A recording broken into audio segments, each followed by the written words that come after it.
ಆತ್ಮೀಯ 10ನೇ ತರಗತಿ ವಿದ್ಯಾರ್ಥಿಗಳ ಎಲ್ರಿಗೂ ನಮಸ್ಕಾರ. ಈ ದಿನದ ತರಗತಿಗೆ ಸ್ವಾಗತ.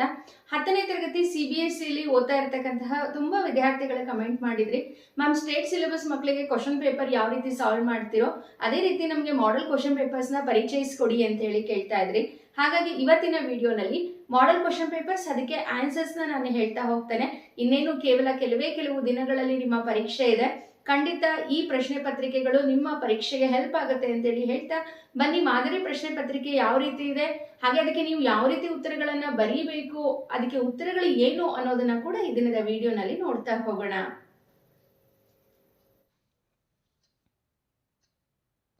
ವಿದ್ಯಾರ್ಥಿಗಳೇ, ಇನ್ನೇನು ನಿಮ್ಮ ಕನ್ನಡ ಪರೀಕ್ಷೆಗೆ ಕೆಲವು ದಿನ ಬಾಕಿ ಇದೆ ಅಷ್ಟೇ. ಈ ಸಂದರ್ಭದಲ್ಲಿ ನಿಮ್ಮ ಎಕ್ಸಾಮ್ಗೆ ಹೆಲ್ಪ್ ಆಗಲಿ ಅಂತೇಳಿ ನಾನು ಮಾಡೆಲ್ ಪೇಪರ್ನ ನಾನು ನಿಮಗೆ ಪರಿಚಯಿಸ್ತಾ ಇದ್ದೀನಿ. ಪಾರ್ಟ್ 1 ಪಾರ್ಟ್ 2 ಅಂತ ಹೇಳಿ ನಿಮ್ಮ ಪ್ರಶ್ನೆ ಪತ್ರಿಕೆಯಲ್ಲಿ ಇರುತ್ತೆ. ಪಾರ್ಟ್ 1ನಲ್ಲಿ ವಾಚನ ಮತ್ತು ಗ್ರಹಿಕಾ ಕೌಶಲ್ಯ, ಅನ್ವಯಿಕ ವ್ಯಾಕರಣ ಮತ್ತು ಬಹು ಆಯ್ಕೆ ಪ್ರಶ್ನೆ ಪಠ್ಯಗಳ ಅಧ್ಯಯನ ಇದ್ದರೆ, ಪಾರ್ಟ್ 2ನಲ್ಲಿ ಬರವಣಿಗೆ ಕೌಶಲ್ಯಕ್ಕೆ ಸಂಬಂಧಿಸಿದಂತೆ ಪ್ರಶ್ನೆಗಳು ಹಾಗೆ ಪಠ್ಯದ ಅಧ್ಯಯನ ಇದರ ಮೇಲೆ ಪ್ರಶ್ನೆಗಳಿರುತ್ತೆ. ಈಗ ಪಾರ್ಟ್ ಎನಲ್ಲಿ ಪ್ಯಾರಾಗ್ರಾಫ್ನ ಕೊಟ್ಟಿರ್ತಾರೆ. ಆ ಪ್ಯಾರಾಗ್ರಾಫ್ನ ಓದಿ ನೀವು ಆನ್ಸರ್ನ ಮಾಡಬೇಕಾಗತ್ತೆ. ಪ್ರತಿ ಪ್ರಶ್ನೆ ಪತ್ರಿಕೆಗೂ ಪ್ಯಾರಾಗ್ರಾಫ್ ಡಿಫ್ರೆಂಟ್ ಆಗಿರೋದ್ರಿಂದ ನಾನು ಇಲ್ಲಿ ಇದನ್ನು ನಿಮಗೆ ಹೇಳೋಕೆ ಹೋಗಲ್ಲ. ಬಟ್ ಈ ಮೇಲನ್ನು ಅಟೆಂಡ್ ಮಾಡ್ತಕ್ಕಂಥ ಸಂದರ್ಭದಲ್ಲಿ ನೀವು ಮುಖ್ಯವಾಗಿ ಗಮನಿಸಬೇಕಾದಂತಹ ಅಂಶ ಏನು ಅಂತ ಹೇಳಿದ್ರೆ, ನನ್ನ ಸಜೆಷನ್ ಏನು ಅಂತ ಹೇಳಿದ್ರೆ, ಪ್ಯಾರಾಗ್ರಾಫ್ನ ಓದೋದಕ್ಕಿಂತ ಮುಂಚೆ ನೀವು ಇಲ್ಲಿ ಡೌನಲ್ಲಿ ಬಂದರೆ ನಿಮಗೆ ಪ್ರಶ್ನೆಗಳನ್ನು ಕೊಟ್ಟಿರ್ತಾರೆ. ಇಲ್ಲಿ ನೋಡ್ಬೋದು, ಕೋಲಾರ ಜಿಲ್ಲೆಯ ಪ್ರಮುಖ ಕಸುಬುಗಳೆಂದರೆ, ಕೋಲಾರ ಜಿಲ್ಲೆಯ ನಗರಾದಿ ದೇವತೆ, ಕೋಲಾರ ಜಿಲ್ಲೆಯ ಡ್ಯಾಶ್ ದೇಗುಲದಲ್ಲಿ ತಮಿಳಿನ ಶಾಸನಗಳು ಕಂಡುಬರುತ್ತವೆ. ಯಾವ್ಯಾವ ಪ್ರಶ್ನೆಗಳನ್ನು ಕೊಟ್ಟಿದ್ದಾರೆ ಅನ್ನೋದನ್ನು ಫಸ್ಟು ಓದ್ಕೊಂಡು ಅದನ್ನು ತಲೆಯಲ್ಲಿ ಇಟ್ಕೊಂಡು ಬಿಟ್ರಿ ಅಂತ ಹೇಳಿದ್ರೆ, ಆ ಪ್ರಶ್ನೆಗಳು ನೀವು ಗದ್ಯವನ್ನು ಓದ್ತಕ್ಕಂಥ ಸಂದರ್ಭದಲ್ಲಿ ನೆನಪಾಗುತ್ತೆ. ಆವಾಗ ನೀವು ಈಸಿಯಾಗಿ ಆ ಪ್ಯಾರಾಗ್ರಾಫ್ನ ಕ್ಯಾಚ್ ಮಾಡೋದಕ್ಕೆ ಅನುಕೂಲ ಆಗುತ್ತೆ. ಹಾಗಾಗಿ ಫಸ್ಟು ಕ್ವಶನನ್ನು ಓದ್ಕೊಂಡು ನಂತರ ಪ್ಯಾರಾಗ್ರಾಫ್ನ ಓದಿ, ಆಗ ಟೈಮ್ ಕೂಡ ಸೇವ್ ಆಗುತ್ತೆ, ನಿಮಗೆ ಆನ್ಸರ್ಸ್ ಕೂಡ ಬೇಗನೆ ಸಿಕ್ಬಿಡುತ್ತೆ. ಇನ್ನು ನಂತರ ಗದ್ಯ ಭಾಗವನ್ನು ಓದ್ಕೊಂಡು ಪ್ರಶ್ನೆಗಳಿಗೆ ಉತ್ತರಗಳನ್ನು ಬರೆದಾದ ನಂತರ ಈ ರೀತಿಯಾಗಿರುತ್ತೆ ನೋಡಿ, ಮತ್ತೊಂದು ಗದ್ಯವನ್ನು ಕೊಟ್ಟಿರ್ತಾರೆ. ಆ ಗದ್ಯವನ್ನು ಕೂಡ ನೀವು ಓದ್ಕೊಂಡು ಕೊಟ್ಟಿರ್ತಕ್ಕಂಥ MCQಸ್ಗೆ ಉತ್ತರಗಳನ್ನು ಬರೀಬೇಕು. MCQಸ್ಗೆ ಉತ್ತರಗಳನ್ನು ಬರೀತಕ್ಕಂಥ ಸಂದರ್ಭದಲ್ಲಿ ತುಂಬಾ ಹುಷಾರಾಗಿರಬೇಕು. ಕೊಟ್ಟಿರೋ 4 ಉತ್ತರಗಳು ಕೂಡ ನಮಗೆ ಕರೆಕ್ಟ್ ಅಂತಲೇ ಅನ್ನಿಸ್ತಿರುತ್ತೆ. ಆದರೆ ನಿಧಾನವಾಗಿ ತಾಳ್ಮೆಯಿಂದ ಯೋಚನೆ ಮಾಡಿ ಉತ್ತರಗಳನ್ನು ಬರೀಬೇಕು. ಇಲ್ಲ ಅಂತಂದರೆ ಈಸಿಯಾಗಿ 1 ಮಾರ್ಕ್ಸ್ನ ನೀವು ಕಳ್ಕೊಳ್ತಕ್ಕಂತಹ ಸಾಧ್ಯತೆ ಇರುತ್ತೆ. ಹಾಗಾಗಿ ಪ್ಯಾರಾಗ್ರಾಫ್ ಏನಿದೆ ಅಂತ ಅದನ್ನು ಓದ್ಕೊಂಡು ನಂತರ ಪ್ರಶ್ನೆಗೆ ಉತ್ತರ ಬರೀಬೇಕು. ಇಲ್ಲಿ ನೋಡಿ, ಇಲ್ಲಿ ಎದೆಗೆ ಬಿದ್ದ ಅಕ್ಷರ ಪಾಠದ ಪ್ಯಾರಾಗ್ರಾಫ್ನ ಕೊಟ್ಟು ಪ್ರಶ್ನೆಗಳನ್ನು ಕೊಟ್ಟಿದ್ದಾರೆ. ನೀವು ಆಲ್ರೆಡಿ ಇದನ್ನು ಓದಿರ್ತೀರ. ಇದು ತುಂಬ ಈಸಿಯಾಗಿ ನೀವು ಇಲ್ಲಿ ಈ ಪ್ರಶ್ನೆಗಳನ್ನು ಅಟೆಂಡ್ ಮಾಡ್ಬೋದಾಗಿದೆ. ನಂತರ ಹಸಿರು ಪದ್ಯವನ್ನು ಕೊಟ್ಟಿದ್ದಾರೆ. ಹಸಿರು ಪದ್ಯದ ಮೇಲೆ ನೆಕ್ಸ್ಟ್ ಪ್ರಶ್ನೆಗಳನ್ನು ಕೇಳಿದ್ದಾರೆ. ಒಂದ್ಸರಿ ಪದ್ಯ ಓದ್ಕೊಂಡು ಪ್ರಶ್ನೆಗಳಿಗೆ ನೀವು ಉತ್ತರಗಳನ್ನು ಬರೀಬೋದಾಗಿದೆ. ಅಥವಾ ಫಸ್ಟ್ ಪ್ರಶ್ನೆ ಓದ್ಕೊಂಡು ಆಮೇಲೆ ನೀವು ಪದ್ಯವನ್ನು ಓದ್ಕೊಂಡ್ರಿ ಅಂದರೆ ಸುಲಭ ಆಗುತ್ತೆ. ಇವಾಗ ಮೇಯ್ನಾಗಿ ಸೆಕ್ಷನ್ ಬಿ ಅನ್ವಯಿಕ ವ್ಯಾಕರಣಕ್ಕೆ ಬರೋಣ. ಕೆಳಗಿನ ಪ್ರತಿಯೊಂದು ಪ್ರಶ್ನೆಗೆ 4 ಆಯ್ಕೆ ಕೊಟ್ಟಿರ್ತಾರೆ. ಅದರಲ್ಲಿ ಸರಿಯಾದ ಉತ್ತರ ಆರಿಸಿ ಬರೆಯಿರಿ ಅಂತ ಕೊಟ್ಟಿದ್ದಾರೆ. ನೋಡಿ, ಫಸ್ಟು ಮೇನ್ ಈ ರೀತಿಯಾಗಿದೆ. ಕೆಳಗೆ ಕೊಟ್ಟಿರ್ತಕ್ಕಂತಹ ಸಂಧಿ ಪದಗಳನ್ನು ಹೊಂದಿಸಿ ಬರೆಯಿರಿ ಅಂತೇಳಿ ಕೊಟ್ಟಿದ್ದಾರೆ. ಇಲ್ಲಿ ಯಾವ ಸಂಧಿ ಅಂತ ಹೇಳಿ ಬರೀಬೇಕು ನೋಡಿ. ಸೈನ್ಯಾಧಿಪತಿ, ಬೆಂಬಂತು, ಮನ್ವಂತರ, ಏಕೈಕ ವೀರ ಅಂತ ಹೇಳಿ ಕೊಟ್ಟಿದ್ದಾರೆ. ಇಲ್ಲಿ ಸೈನ್ಯಾಧಿಪತಿ ಅನ್ನೋದು ಯಾವ ಸಂಧಿ, ಫಸ್ಟು ಅದನ್ನು ಬಿಡಿಸ್ಕೋಬೇಕು. ಸೈನ್ಯ ಪ್ಲಸ್ ಅಧಿಪತಿ. ಸೈನ್ಯ ಅಂದಾಗ ಪೂರ್ವ ಪದದ ಕೊನೆಯಲ್ಲಿ ಆ ಎನ್ನುವ ಸ್ವರ ಬಂದಿದೆ, ಪ್ಲಸ್ ಅಧಿಪತಿ ಉತ್ತರ ಪದದ ಮೊದಲನೇದಾಗಿ ಆ ಇದೆ, ಅ ಪ್ಲಸ್ ಅ ಸೇರಿ ಆ ಸವರ್ಣ ಸ್ವರ ಒಂದರ ಮುಂದೆ ಒಂದು ಬಂದಾಗ ಅದೆರಡರ ಸ್ಥಾನದಲ್ಲಿ ಅದೇ ಜಾತಿಯ ದೀರ್ಘ ಸ್ವರ ಅಂದರೆ ಸೈನ್ಯಾಧಿಪತಿ ಅಂತ ಹೇಳಿ ಬಂದಿದೆ. ಹಾಗಾಗಿ ಎಗೆ ಸರಿಯಾದಂತಹ ಉತ್ತರ ಅಂದರೆ ಸೈನ್ಯಾಧಿಪತಿಗೆ ಸರಿಯಾದಂಥ ಉತ್ತರ ಅಂತ ಹೇಳಿದ್ರೆ ಸವರ್ಣ ದೀರ್ಘ ಸಂಧಿ. ಏನ ನೀವು 2ಗೆ ಮ್ಯಾಚ್ ಮಾಡ್ಕೊಳ್ಳಿ ಫಸ್ಟು. ಅದಾದ ನಂತರ ನೋಡಿ, ಬೆಂಬತ್ತು, ಬೆನ್ ಪ್ಲಸ್ ಪತ್ತು ಬೆಂಬತ್ತು, ಇದು ಆದೇಶ ಸಂಧಿ ಆಗುತ್ತೆ. ಸೊ ಆದೇಶ ಸಂಧಿಗೆ ಮಾರ್ಕ್ ಮಾಡ್ಕೊಳ್ಳಿ. ನಂತರ ಮನ್ವಂತರ, ಮನ್ವಂತರ ಇದು ಎಂಡ್ ಸಂಧಿ ಆಗುತ್ತೆ, ಅದಕ್ಕೆ ನೀವು ಮಾರ್ಕ್ ಮಾಡ್ಕೋಬೇಕು. ನಂತರ ಏಕೈಕ ವೀರ, ಏಕೈಕ ವೀರ ಅಲ್ಲಿ 50 ಬಂದಿದೆ, ಸುಲಭವಾಗಿ ಗುರುತಿಸ್ಬೋದು, ವೃದ್ಧಿ ಸಂಧಿ ಅಂತೇಳಿ. ಹಾಗಾಗಿ ಈ ಪ್ರಶ್ನೆಗೆ ಸರಿಯಾದಂಥ ಉತ್ತರ ಅಂತ ಹೇಳಿದ್ರೆ ಆಪ್ಷನ್ ಡಿ. ಆಪ್ಷನ್ ಡಿ ಏನಿದೆಯಲ್ವಾ ಇದು ಸರಿಯಾದಂಥ ಉತ್ತರ ಆಗುತ್ತೆ. ನಂತರ ಕೆಳಗಿನ ಪದಗಳನ್ನು ಓದಿ ದ್ವಿಗು ಸಮಾಸದ ಪದಗಳನ್ನು ಬರೀರಿ ಅಂತ ಹೇಳ್ಕೊಟ್ಟಿದ್ದಾರೆ. ದ್ವಿಗು ಸಮಾಸ ಅಂದರೆ ಏನು ಅಂತ ತಿಳ್ಕೊಂಡಿರ್ಬೇಕು ಫಸ್ಟ್ ನೀವು. ದ್ವಿಗು ಸಮಾಸ ಅಂದರೆ ಪೂರ್ವ ಪದ ಯಾವಾಗಲೂ ಸಂಖ್ಯಾವಾಚಕವಾಗಿರುತ್ತೆ. ಇಲ್ಲಿ ನೋಡಿ ಯಾವುದು ಸಂಖ್ಯಾವಾಚಕವಾಗಿದೆ. 4 ಆಯ್ಕೆ ಕೊಟ್ಟಿದ್ದಾರೆ. ಧರ್ಮರಕ್ಷಕ, ಕಾಡುಕೋಣ, ನಾಲ್ವಡಿ, ಮುಮ್ಮಡಿ, ಇಮ್ಮಾವು, ಹೊಸಗನ್ನಡ, ಪಂಚಲೋಹ, ಸಪ್ತ ಋಷಿಗಳು ಅಂತ ಹೇಳ್ಕೊಟ್ಟಿದ್ದಾರೆ.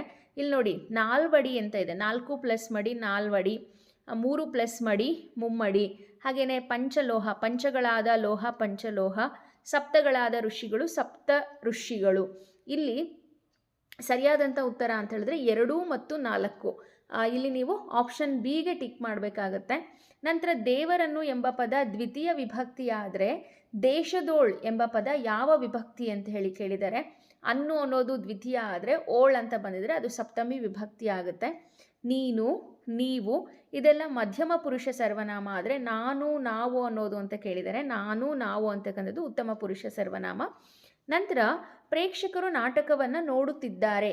ಈ ವಾಕ್ಯದಲ್ಲಿ ಧಾತು ಯಾವುದು ಅಂಥೇಳಿ ಕೇಳ್ತಿದ್ದಾರೆ. ಫಸ್ಟ್ ಈ ಸೆಂಟೆನ್ಸಲ್ಲಿ ಕ್ರಿಯಾಪದ ಯಾವುದು ಅಂತ ಹೇಳಿ ನೋಡ್ಕೊಳ್ಳಿ. ನೋಡುತ್ತಿದ್ದಾರೆ ಅನ್ನೋದು ಕ್ರಿಯಾಪದ. ಇಲ್ಲಿ ಕ್ರಿಯಾಪದದ ಮೂಲ ರೂಪ ಅಂದರೆ ಕ್ರಿಯಾಪದ ಏನು ನೋಡುತ್ತಿದ್ದಾರೆ ಇದೆಯಲ್ವಾ, ಇದರ ಮೂಲ ರೂಪ ಯಾವುದು? ನೋಡು ಅಂತ ಹೇಳಿ. ಈ ವಾಕ್ಯದಲ್ಲಿ ಇರ್ತಕ್ಕಂತಹ ಧಾತು ಯಾವುದು? ನೋಡು. ನೋಡುತ್ತಿದ್ದಾರೆ, ನೋಡು, ಇದು ಧಾತು. ನಂತರ ತಂಗಳು, ತಿಂಗಳು ಈ ಪದಗಳ ಅರ್ಥ ವ್ಯತ್ಯಾಸವನ್ನು ತಿಳಿಸಿ ಅಂತೇಳಿ ಹೇಳಿದ್ದಾರೆ. ಅರ್ಥ ವ್ಯತ್ಯಾಸ ಏನು? ತಂಗಳು ಅಂದರೆ ತಿಂಗಳು ಅಂದರೆ ಏನು ಅಂತೇಳಿ ಕೊಟ್ಟಿದ್ದಾರೆ. ನೋಡಿ ಇದಕ್ಕೆ ಸರಿಯಾದಂಥ ಉತ್ತರ ಅಂದರೆ ಆಪ್ಷನ್ ಡಿ. ತಂಗಳು ಅಂದರೆ ಹಳಸಲು ಅಂತ, ತಿಂಗಳು ಅಂತ ಹೇಳಿದ್ರೆ ಮಾಸ ಅಂಥೇಳಿ. ನಂತರದ ಪ್ರಶ್ನೆ ಊರ್ವಿ ಪದದ ಸಮಾನಾರ್ಥಕ ಪದ. ಊರ್ವಿ ಅಂತ ಅಂದರೆ ಭೂಮಿ ಅಂತ ವೀರಲವ ಪದ್ಯದಲ್ಲಿ ಬರುತ್ತೆ. ಊರ್ವಿಯೋಳು ಕೌಸಲ್ಯ ಪಡೆದ ಕುವರಂ ರಾಮನ್ ಅಂತ ಹೇಳಿ ಬರುತ್ತೆ ನೋಡಿ. ನಂತರ ಲವನು ವೀರಾವೇಶದಿಂದ ಹೋರಾಡಲು ಕುದುರೆಯನ್ನು ಕಟ್ಟಿದನು. ಗೆರೆ ಎಳೆದಂತಹ ಪದ ಯಾವ ವಾಚಕ ಅಂತ ಹೇಳಿ ಕೇಳ್ತಾ ಇದ್ದಾರೆ. ಇಲ್ಲಿ ವೀರಾವೇಶ ಅಂದರೆ ಲವನ ಗುಣವನ್ನು ಹೇಳ್ತಾ ಇದೆ ಇದು, ಹಾಗಾಗಿ ಗುಣವಾಚಕ ಅಂತ ಬರಿಬೇಕು. ಇಲ್ಲಿ ತತ್ಸಮ ತದ್ಭವಗಳನ್ನು ಕೊಟ್ಟಿದ್ದಾರೆ. ಅದರ ಸರಿಯಾದ ರೂಪ ಯಾವುದು ಅಂತೇಳಿ ಕೇಳ್ತಿದ್ದಾರೆ. ಅಂಕುಶ, ಅಂಕುಶ ಸರಿಯಾಗಿದೆ. ಶಿರ, ಸಿರ ಇದೆರಡು ಕೂಡ ಸರಿಯಾಗಿದೆ. ವರ್ಷ, ಹರ್ಷ ಅಂತ ಕೊಟ್ಟಿದ್ದಾರೆ, ಅದು ತಪ್ಪಾಗಿದೆ. ವರ್ಷ, ವರುಷ ಅಂತೇಳಿ ಬರಬೇಕು. ಹಾಗಾಗಿ ಇದಕ್ಕೆ ಸರಿಯಾದಂಥ ಉತ್ತರ 1 ಮತ್ತು 2 ಆಪ್ಷನ್ ಎ ಬರಿಬೇಕಾಗುತ್ತೆ. ಇಲ್ಲಿ ಗುಂಪಿಗೆ ಸೇರಿದ ಪದ ಗುರುತಿಸಿ ಅಂತೇಳಿ ಕೊಟ್ಟಿದ್ದಾರೆ ನೋಡಿ. ಪಟಪಟ, ಚಟಚಟ, ತಳತಳ, ತಿಂಡಿ ತಿನಿಸು ಅಂತ ಕೊಟ್ಟಿದ್ದಾರೆ. ಇಲ್ಲಿ ಗುಂಪಿಗೆ ಸೇರದೇ ಇರೋ ಪದ ಅಂದರೆ ತಿಂಡಿ ತಿನಿಸು. ತಿಂಡಿ ತಿನಿಸು ಜೋಡಿ ಪದ ಆಗುತ್ತೆ. ಇನ್ನು ಪಟಪಟ, ಚಟಚಟ ಇದೆಲ್ಲ ಅನುಕರಣ ಅವ್ಯಯ ಆಗುತ್ತೆ. ಹಾಗಾಗಿ ತಿಂಡಿ ತಿನಿಸು ಅಂತೇಳಿ ಬರಿಬೇಕು. ನಂತರ ನೋಡಿ ಇಲ್ಲಿ ಗ್ರಾಮರ್ ಸೂಚನೆಯಂತೆ ಬರೆಯಿರಿ ಅಂತ ಹೇಳ್ಕೊಟ್ಟಿದ್ದಾರೆ. ತಾಯಿ ಮಗುವನ್ನು ನೋಡಲು ತೊಟ್ಟಿಲ ಕಡೆ ಬಾಗಿದಳು. ವರ್ತಮಾನ ಕಾಲದಲ್ಲಿ ಬರೆಯಿರಿ ಅಂತ ಹೇಳಿ ಕೊಟ್ಟಿದ್ದಾರೆ. ಕಾಲಸೂಚಕ ಪ್ರತ್ಯಯಗಳನ್ನು ನೀವು ನೆನ್ಪಿಟ್ಕೋಬೇಕು. ವರ್ತಮಾನ ಕಾಲ ಅಂದರೆ ಉತ್ತ ಅಂತ ಹೇಳಿ ಬರುತ್ತೆ ಕಾಲಸೂಚಕ ಪ್ರತ್ಯಯ. ಹಾಗೆಯೇ ಭೂತಕಾಲ ಅಂದರೆ ದಾ ಬರುತ್ತೆ. ಭವಿಷ್ಯತ್ ಕಾಲ ಅಂತ ಹೇಳಿದ್ರೆ ವಾ ಬರುತ್ತೆ. ಇಲ್ಲಿ ತಾಯಿ ಮಗುವನ್ನು ನೋಡಲು ತೊಟ್ಟಿಲ ಕಡೆ ಬಾಗಿದಳು ಅಂತ ಇದೆ. ವರ್ತಮಾನ ಕಾಲದಲ್ಲಿ ಬರೆಯಿರಿ ಅಂದರೆ ಉತ್ತ ಅಂತ ಹೇಳಿ ಬರಬೇಕು. ತಾಯಿ ಮಗುವನ್ನು ನೋಡಲು ತೊಟ್ಟಿಲ ಕಡೆ ಬಾಗುತ್ತಾಳೆ. ಓಕೆನಾ? ಇನ್ನು ನೆಕ್ಸ್ಟು ಮಕ್ಕಳು ಮನೆಯಾಗ ಸುಮ್ಮನೆ ಇರಲ್ಲ, ಗಲಾಟೆ ಮಾಡ್ತಾರೆ. ಈ ವಾಕ್ಯವನ್ನು ಗ್ರಾಂಥಿಕ ರೂಪದಲ್ಲಿ ಬರೆಯಿರಿ. ಗ್ರಾಂಥಿಕ ರೂಪ ಅಂದರೆ ಟೆಕ್ಸ್ಟ್ ಬುಕ್ ಲ್ಯಾಂಗ್ವೇಜು. ಮಕ್ಕಳು ಮನೆಯಲ್ಲಿ ಸುಮ್ಮನೆ ಇರುವುದಿಲ್ಲ, ಗಲಾಟೆ ಮಾಡುತ್ತಾರೆ ಅಂತ ಹೇಳಿ ಬರೀಬೇಕು. ನಂತರ ನೋಡಿ ಹುಡುಗರು ಮಳೆ ಬರುವಾಗ ಆಟವಾಡಿದರು. ಈ ವಾಕ್ಯವನ್ನು ನಿಷೇಧಾರ್ಥಕ ರೂಪದಲ್ಲಿ ಬರೆಯಿರಿ. ನಿಷೇಧ ಅಂದರೆ ಅಲ್ಲಿ ಕ್ರಿಯೆ ನಡೆದಿಲ್ಲ ಅನ್ನೋದನ್ನು ಹೇಳಬೇಕು. ಮಕ್ಕಳು ಮಳೆ ಬರುವಾಗ ಆಟವಾಡರು ಅಂದರೆ ಅವರು ಆಟ ಆಡೋದಿಲ್ಲ ಅಂತ ಹೇಳಿ ಬರೀಬೇಕು. ನಂತರ ಗಾದೆ ಮಾತಿನ ಅರ್ಥವನ್ನು ಬರೀರಿ ಅಂತ ಹೇಳಿ ಕೊಟ್ಟಿದ್ದಾರೆ. ಕುಂಬಾರನಿಗೆ ವರುಷ, ದೊಣ್ಣೆಗೆ ನಿಮಿಷ. ಅಂದರೆ ಒಬ್ಬ ಕುಂಬಾರ ಮಣ್ಣಿನ ಮಡಿಕೆ ಮಾಡೋನು ಒಂದು ಮಡಿಕೆಯನ್ನು ಮಾಡಬೇಕು ಅಂತ ಹೇಳಿದ್ರೆ ಅದಕ್ಕೆ ತುಂಬ ಸಮಯ ತಗೊಳ್ತಾನೆ. ಅದೇ ಆ ಮಡಿಕೆಯನ್ನು ಒಡಿಬೇಕು ಅಂತ ಹೇಳಿದ್ರೆ ಒಂದು ದೊಣ್ಣೆ ಸಾಕು ಅಲ್ವಾ? ಒಂದು ಕೋಲ್ ತಗೊಂಡು 1 ನಿಮಿಷದಲ್ಲಿ ಬೇಕಾದರೆ ನಾವು ಅದನ್ನು ಒಡಿಬೋದು. ಹಾಗೆ ಯಾವುದೇ ಕೆಲಸ ಆಗಲಿ ಮಾಡೋದು ತುಂಬ ಕಷ್ಟ, ಆದರೆ ಅದನ್ನು ಹಾಳು ಮಾಡೋದು ತುಂಬಾ ಈಸಿ ಅಂಥೇಳಿ ಈ ಗಾದೆ ಹೇಳುತ್ತೆ. ದೇಶ ಸುತ್ತು ಕೋಶ ಓದು. ಮನುಷ್ಯನಿಗೆ ಜ್ಞಾನ ಸಂಪಾದನೆ ಆಗಬೇಕಂದ್ರೆ 2 ಮಾರ್ಗ ಇರುತ್ತೆ ವಿದ್ಯಾರ್ಥಿಗಳೇ. ನಮ್ಮ ಹತ್ರ ಚೆನ್ನಾಗಿ ಹಣ ಇತ್ತು ಅಂದರೆ ನಾವು ದೇಶ ಸುತ್ತಬೋದು. ಇಲ್ಲ ಅಂತ ಅಂದರೆ ಕೋಶವನ್ನು ಅಂದರೆ ಪುಸ್ತಕಗಳನ್ನು ಓದೋದ್ರ ಮೂಲಕ ನಾವು ಜ್ಞಾನವನ್ನು ವೃದ್ಧಿ ಮಾಡ್ಕೋಬೋದು. ನೆಕ್ಸ್ಟ್ ನೋಡಿ ಘಾಸಿಗೊಳಿಸು ಅಂತ ಇದೆ. ಸ್ವಂತ ವಾಕ್ಯದಲ್ಲಿ ಬರೆಯಿರಿ ಅಂತ ಹೇಳಿಕೊಟ್ಟಿದ್ದಾರೆ. ಯುದ್ಧದ ಸನ್ನಿವೇಶವನ್ನು ನೋಡಿದಂತಹ ದುರ್ಯೋಧನನ ಮನಸ್ಸು ಘಾಸಿಯಾಯಿತು ಅಂಥೇಳಿ ನೀವು ಬರೀಬೋದಾಗಿದೆ. ಇನ್ನು ನಂತರ ನೋಡಿ ಇಲ್ಲೂ ಕೂಡ ಅಷ್ಟೇ ಪೂರಕ ಪಾಠದ ಪ್ಯಾರಾಗ್ರಾಫ್ನ ಕೊಟ್ಟು 4 ಆನ್ಸರ್ಸ್ನ ಕೊಟ್ಟಿದ್ದಾರೆ. ಅಲ್ಲಿ ಅಷ್ಟೇ ನೀವು MCQಸ್ನಲ್ಲಿ ನೀಟಾಗಿ ಓದ್ಕೊಂಡು, ಇಲ್ಲೂ ಹೇಳಿದ್ನಲ್ಲ ಅದನ್ನೇ ಫಾಲೋ ಮಾಡಿ. ಫಸ್ಟ್ ಕ್ವಶನ್ ಓದ್ಕೊಂಡು ಆಮೇಲೆ ಪ್ಯಾರಾಗ್ರಾಫ್ನ ಓದಿ, ಆವಾಗ ನಿಮಗೆ ತುಂಬಾ ಈಸಿ ಆಗುತ್ತೆ. ಹಾಗೆ ತುಂಬ ಸುಲಭವಾಗಿ ನೀವು ಇಲ್ಲಿ ಉತ್ತರಗಳನ್ನು ಬರೆದು ಬಿಡ್ಬೋದು. ಇನ್ನು ನಂತರ ನೋಡಿ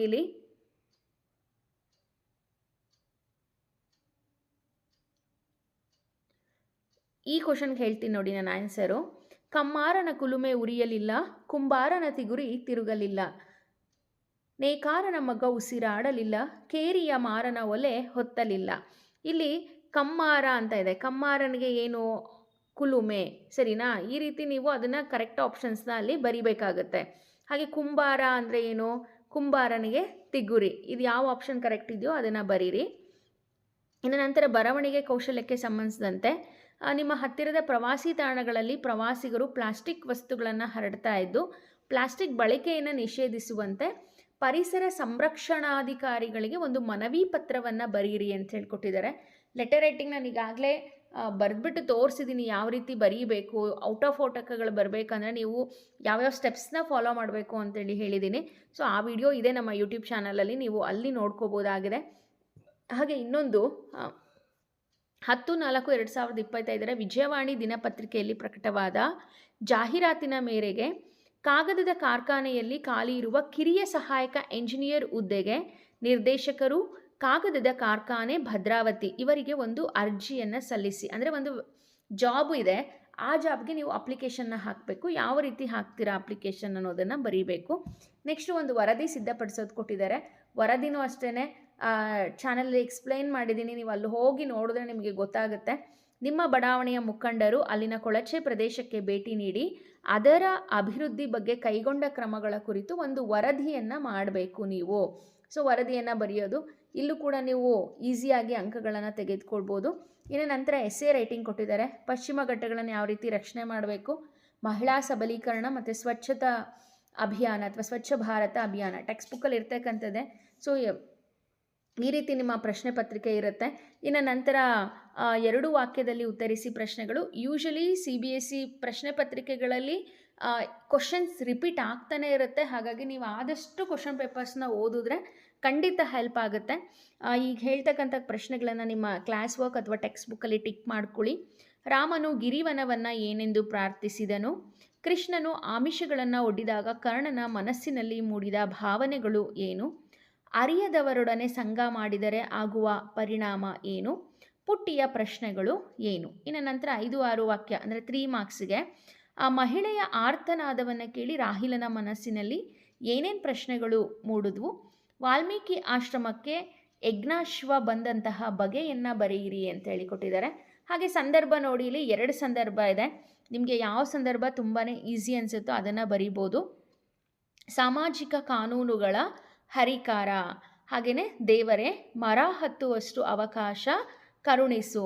ಒಂದು ನಾಲ್ವಡಿ ಕೃಷ್ಣರಾಜ ಒಡೆಯರ್ ಪಾಠದ ಭಾಗ್ಯಶಿಲ್ಪಿಗಳು ಪಾಠದ್ದು, ಇನ್ನೊಂದು ವ್ಯಾಘ್ರಗೀತೆ ಪಾಠದ್ದು.